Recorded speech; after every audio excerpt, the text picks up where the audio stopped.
Hi friends, எல்லாருக்கும் வணக்கம். So இந்த வீடியோ என்ன பார்க்க போகிறீங்க அப்படின்னா, வேற்றுமையுடைய டெஃபினிஷன் வந்து பார்த்தாச்சு. நம்ம யூனிட் 3 வந்து 1 பை 1 படிச்சுட்டே வரும். இந்த டிசம்பர் மந்த்துக்குள்ளே நம்ம யூனிட் 3யும் யூனிட் 6ஐயும் முடிக்கிற மாதிரி பிளான் போட்டிருக்கோம்.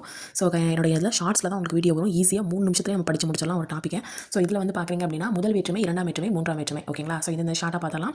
ஃபஸ்ட்டு முதல் வேற்றுமை பார்த்திங்க அப்படின்னா, மோஸ்ட்லி முதல் வேற்றுமை பார்த்தீங்கன்னா எழுவாய் இருக்கும், செயல்படும் பொருள் இருக்கும், பயனிலை இருக்கும்.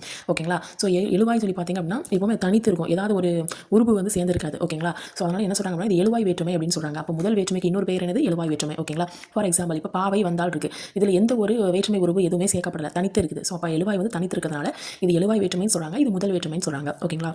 இதில் நிறைய டைப்ஸ் இருக்குது. வினை பயனிலை, பெயர் பயனிலை, வினா பயனிலை.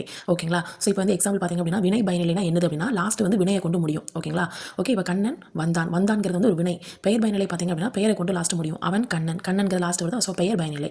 வினா பயனிலை அப்படின்னா லாஸ்ட் வினா கொஸ்டின் மார்க்கோட சேர்ந்து வரும். ஓகேங்களா? ஸோ அது வினா பயனிலை. ஓகேங்களா? ஸோ நெக்ஸ்ட் வந்து பார்த்திங்க அப்படின்னா இதுக்கு எந்த ஒரு தனி உருவு அப்படிங்கிறது வந்து கிடையாது. முதல் வேற்றுமைக்கும் எட்டாம் வேற்றுமைக்கும் உருவு கிடையாது. ஸோ நெக்ஸ்ட் வந்து பார்த்திங்கன்னா ரெண்டாம் வேற்றுமை, இதுக்கு உருவு இருக்குது. அது என்னது அப்படின்னா ஐ. ஓகேங்களா? ஸோ இப்போ வந்து ஃபார் எக்ஸாம்பிள் பார்த்திங்க அப்படின்னா இப்போ கபிலர் பரணரை புகழ்ந்தார். இப்போ வந்து கபிலரை பரணர் புகழ்ந்தார். இது ரெண்டையும் பாருங்க, கபிலர் பரணரை புகழ்ந்தார். பரணரை பார்த்து அவரை பற்றி பெருமையாக பேசுறாரு. இங்கே இதே பாருங்க, கபிலரை பரணர் புகழ்ந்தார். அப்போ இதில் எப்படி சொல்லி அந்த ஐ அப்படிங்கிற ஒரு வார்த்தை, ஒரு வேர்டு உருவு வந்ததுனால அதோடைய பெயர் அந்த பெயர் வந்து அப்படியே என்ன ஆகுது, சேஞ்ச் ஆகுது. ஓகேங்களா? அதான் சொல்கிறாங்க, ஒரு பெயரை வந்து செயற்படு பொருளாக வேறுபடுத்தி காட்டுறதுனால. ஓகேங்களா? ஒரு பெயர் அப்படியே அந்த எந்த பெயரோ அந்த பெயரோட அந்த வேற்றுமை உருவு சேர்ந்துச்சு அப்படின்னா அப்படியே அது என்ன, இது அப்படியே ஃபுல்லாக சேஞ்ச் ஆகுது அப்படின்னு சொல்கிறாங்க. ஓகேங்களா? ஒரு பெயரை செயற்படு பொருளாக வேறுபடுத்தி காட்டுவதால் இது என்ன சொல்கிறாங்க, செயற்படு பொருள் வேற்றுமை அப்படிங்கிறாங்க. ஓகேங்களா? இது ஆக்கல், அழித்தல், அடைதல், நீத்தல், ஒத்தல், உடைமை. இது எல்லா 6 பொருளையும் இந்த இரண்டாம் வேற்றுமை வரும். ஸோ நெக்ஸ்ட் வந்து மூன்றாம் வேற்றுமை பார்த்திங்க அப்படின்னா ஆல், ஆண், ஓடு, ஓடு. ஓகேங்களா? ஸோ இதுக்கு ஒரு எக்ஸாம்பிள் கொடுத்துருக்காங்க. இப்போ நாற்காலி தச்சனால் செய்யப்பட்டது, கங்குகையான் ஓங்கு நடை, இதில் ஆண் வந்திருக்கு, இதில் ஓடு வந்திருக்கு. ஓகேங்களா?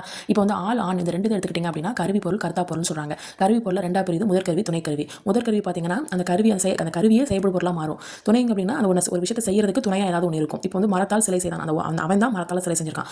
இது பார்த்திங்க அப்படின்னா உளியால் செஞ்சிருப்பாங்க. அப்போ உளி தான் போய் உட்காந்து செய்யுதுன்னு அர்த்தம் கிடையாது, அந்த உளியை வச்சு அவன் செஞ்சிருக்கான். ஸோ அப்போ வந்து ஒரு துணை கருவியாக யூஸ் பண்ணியிருக்கான். ஓகேங்களா? ஸோ கர்த்தா பொருள் பார்த்திங்கன்னா அது ரெண்டாக பெறுது. ஏவுதல் கர்த்தா, ஏற்றுதல் கர்த்தா. ஏவுதல்னா ஒரு மற்றவங்களை வந்து ஏவி விட்டு செய்ய சொல்கிறது. ஏற்றுதல் கர்த்தானா தானே செய்கிறது. அவ்வளோதான், விஷயம் முடிஞ்சு போச்சு. நெக்ஸ்ட் வந்து பார்த்திங்க அப்படின்னா ஆண் அப்படின்னு சொல்லி இருக்குது. மோஸ்ட்லி வந்து எப்படி இருக்கும்னா செய்யுள்ள தான் இருக்கும். மோஸ்ட்லி செய்யுள்ள தான் யூஸ் பண்ணுவாங்க. ஓகேங்களா? ஸோ நெக்ஸ்ட் வந்து ஓடு, ஓடு இதெல்லாம் இருக்குல்ல, இது எல்லாமே வந்து உடனிகழ்ச்சி பொருளில் வரும். உடனிகழ்ச்சி பொருள்னா இப்போ வந்து ஃபார் எக்ஸாம்பிள் தாயோடு மகள் வந்தால், தந்தையோடு மகன் வந்தான், இது மாதிரி ஓடு, ஓடு அப்படிங்கிறது வந்து உடனிகழ்ச்சி பொருளில் வரும் அப்படின்னு சொல்கிறாங்க. ஓகேங்களா? நெக்ஸ்ட் வந்து அதோடு இது சேரும் அப்படிங்கிற மாதிரி, அதான் உடனாக நடக்கும் அப்படின்னு சொல்கிறாங்க.